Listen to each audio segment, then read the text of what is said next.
Sasagutin ko tong nag-message sa akin TikTok account. Ang tanong niya guys ay hindi siya makapag-withdraw ng 500 sa ATM machine.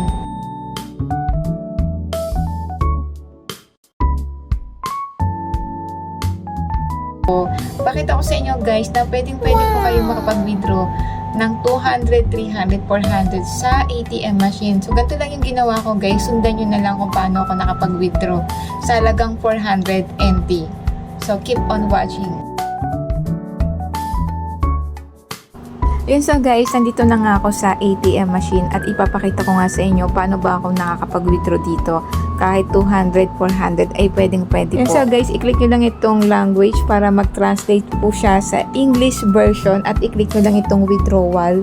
At i-click nyo lang dito guys itong nakalagay na tigwa 1,200. Yan po yung i-click nyo guys. Kahit 200 NT ay pwede po kayong mag-withdraw dito sa ATM machine. So ngayon ay magta-try ako mag-withdraw ng 400 NT.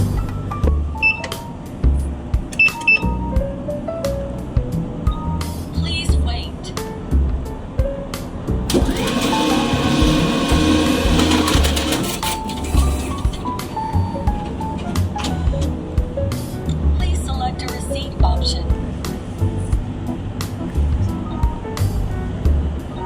Please take your card.